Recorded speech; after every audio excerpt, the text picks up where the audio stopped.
This is a good moment, I think, to open this to the floor. If you have a question, please raise a hand, and there's a gentleman there who's quick off the mark. I couldn't resist asking this question because I'm a Harvard Business School class of '95, and it's our 20th reunion this year. And what's interesting is in a class of, a section of 80 people, about 12 of us went off to be entrepreneurs.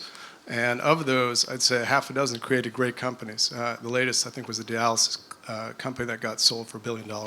So the entrepreneur, I think, is still alive and well at Harvard. And the question I have for you is, what would you have done if PayPal had failed? I think there's a problem in Western Europe where failure is it's too impossible to fail. Once you fail, you can never start over. I think there's an opposite version of this in California where I think sometimes people are a little bit too facile about failure because I think it actually is always incredibly damaging to people. And if you work really hard at something and it doesn't work, that's going to be psychologically damaging. People have less confidence. There are all sorts of reasons why that tends to be quite bad. I think that I think when people, I don't think there's that much you learn from failure, by the way, because it's typically overdetermined. It's like, why is technology slowing down? Why did you fail? It's typically 5 separate reasons. You worked with the wrong people. The idea was bad. The timing was wrong. It wasn't a monopoly. The product didn't work. And okay, next time I'm working with different people. You figure out 1 out of the 5 things, you're likely to fail again. So I think failure is not something one can learn very much from. So I think that's sort of a myth that I would challenge. But what I think you should do when something goes badly wrong is you just keep going. You do something else, and you don't dwell on the past. One of the amazing things about teaching at Harvard Business School, which I did for a number of years, was that it has, I think, about the highest teaching standards of any institution I've ever worked in. I got significantly better as a teacher working there. But then one day it suddenly dawned on me that while I was teaching quite well, it wasn't entirely clear that the students were learning terribly aggressively. And I don't know whether your experience was skim the case and hope you're not cold, but it wouldn't have been unique if it had been. Right. QED. Okay, let's take another question. There's a gentleman there with a blue shirt and no tie, right in the middle. Just wait for the microphone, sir. Yeah. You've used restaurants today and in your book as an example of businesses that don't create a lot of value. But there's a lot of jobs in these small businesses. Do you see technology creating new opportunities or changing the conditions of competition for small businesses like that operate in more competitive spaces? There are large sectors of the economy in which that involves a lot of employment or creates a lot of value for consumers. These are not the sectors that you necessarily want to be involved in, I think, as an entrepreneur or as an investor, because my claim is always the equity part of the values is not that big. I think technology certainly can change the way things are done. There are, I would say, a lot of the service sectors have to my liking, seen too little technological change. So restaurants are not that different from what they were 50 or 60 years ago. And this is perhaps one of the reasons that technological progress has not been as fast, because manufacturing has kept improving at a very fast clip. But as a result, a larger and larger fraction of our GDP is in these service sectors where there's actually been less innovation, and we're not, kindergarten teachers are not that much more efficient, chefs aren't that much more efficient, waiters aren't that much more efficient than they were 40 or 50 years ago.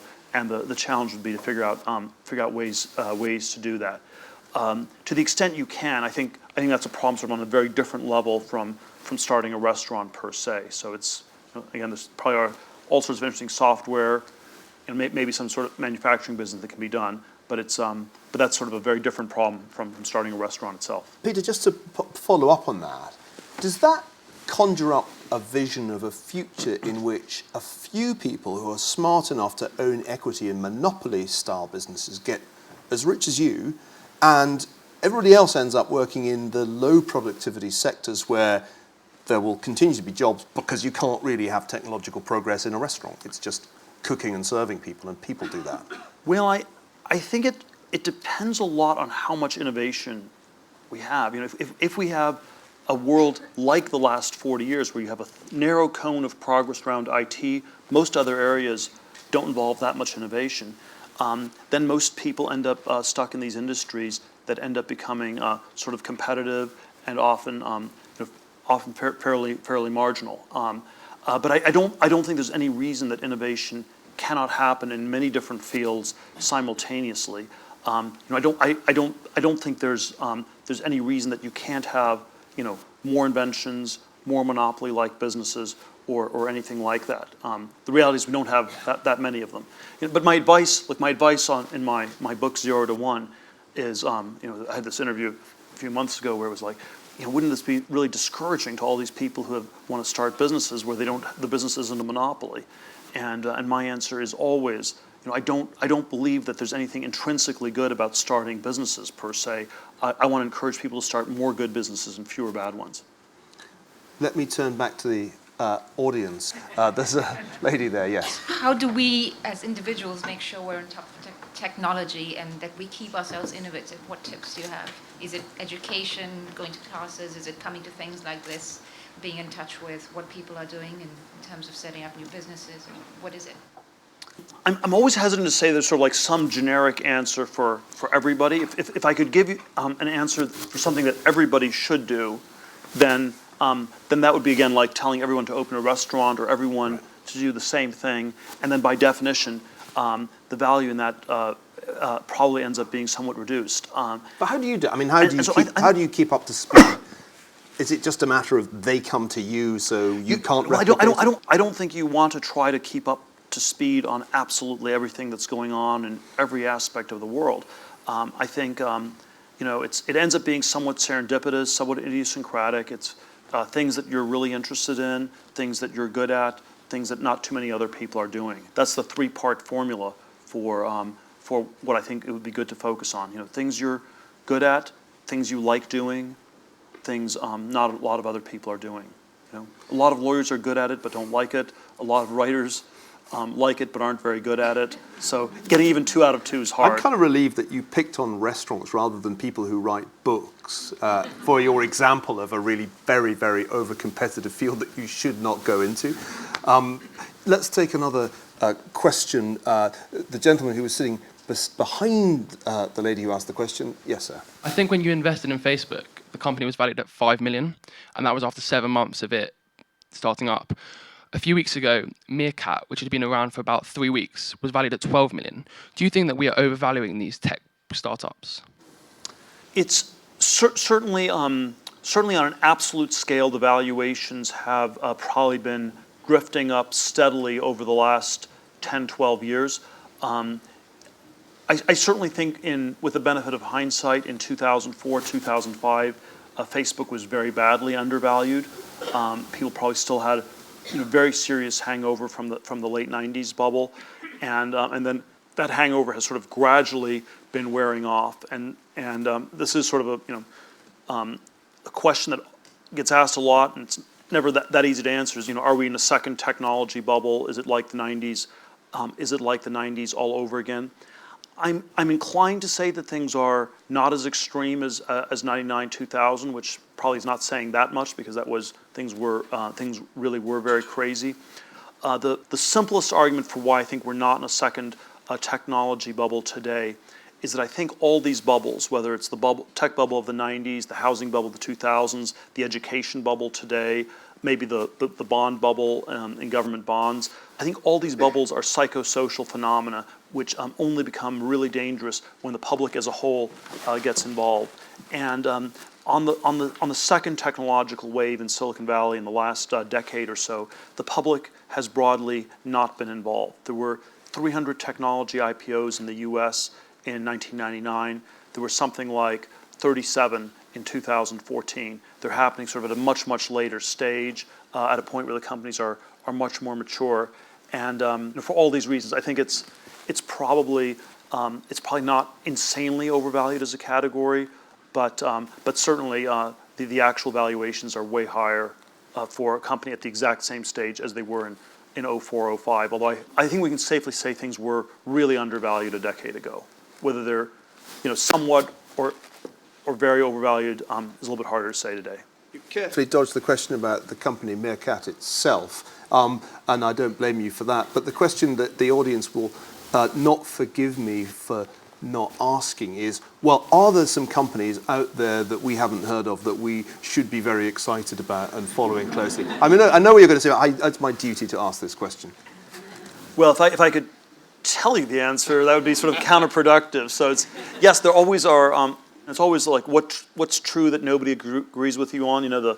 The entrepreneur version is what great business is nobody starting. The investor version is always what great company are people missing.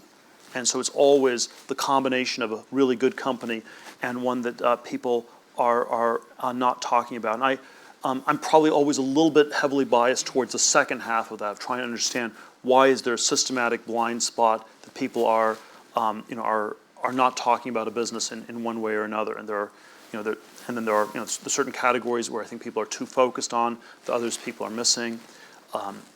In general, if you have large numbers of different investors, I can give a whole bunch of metrics, let's give a few. So if you have lots of different investors in a company, they will tend to talk about it a lot, and that will lead it to being overhyped. If you have sort of a single investor in a company, people often talk about it a lot less. And so one very simple screen would be the number of investors. The more investors you have, the more likely it is to be overhyped. There are all sorts of consumer companies where the product is one that investors would use. There are ones where it's a product investors would not use. I think I would be long Airbnb and short Uber as a relative value play because investors like being driven around in black town cars. Investors do not like sleeping on people's couches. And so there's sort of a way. There's your tip. You have sort of systematic I got blind a tip spots out of him. like this. You know what to do in the morning. There are, at Y Combinator in Silicon Valley, every startup is told you have 3 months to generate a graph. And it's like an x-axis. X-axis is time, 0 to 3 months. Y-axis is any metric you can come up with. And it's supposed to be an exponential graph. And it's this thing that sort of by osmosis transfers the mania of the users into investors bidding up your valuation. And the reason we live in a world that's dominated by exponential graphs is because we live in this sort of generally quite nihilistic world in which people have no opinions or convictions of their own. And so they're very easily influenced by exponential graphs. And that's all, and that's why that's the key thing to generate is an exponential graph. The kinds of things that are, I would say, systematically undervalued are technology companies that have, let's say, more of a 0 to 1 or binary aspect. So if the pitch is, I need to raise $5 million to build this particular machine or to create this drug, and it will only work once all the pieces come together in the right way. That is a category that I think is systematically underfunded, very hard to pull off in our world because we live in this generally nihilistic world where the coordination problems you have in convincing people of something that does not exist, that doesn't have the feeling it's already partially existing, ends up being extraordinarily hard. One of the sort of investments we got the most pushback on at Founders Fund over the years was investing in SpaceX, which we did in 2008. It was 6 years into the company's history. Elon had already personally put $100 million into the company. This is Elon Musk. Yeah, he had already personally put $100 million in. And the first 2 rockets had failed, but it looked like they were pretty close to getting it to work. I mean, if you actually looked at all the economics on it, they were all like pretty good. It was sort of it wasn't that cash intensive because the rockets were paid for in advance. So it was sort of a generally cash flow positive business. They had 10 more rocket launches by contract they'd signed up for. They're probably going to get it the 3rd or 4th time around. And this was the sort of thing people just thought you were really, really crazy to invest in something like that. So I think non-graph investments tend to be are systematically not being done, therefore probably systematically undervalued. Peter, you've given us an example of a kind of exponential chart in conversation this evening. It's been a huge pleasure to listen to you think on your feet or on your seat as you always so brilliantly do. I'm now in a position, judging by that ticking clock up there, to wrap this up. I've got to do it in a somewhat complex way because I not only want the audience to hold your applause, I want you not only to thank Peter, but I also want you simultaneously and therefore with great élan to thank Alan and Sabine Howard for the idea of this discussion series and for making it happen. So please join me, ladies and gentlemen, in a big thank you.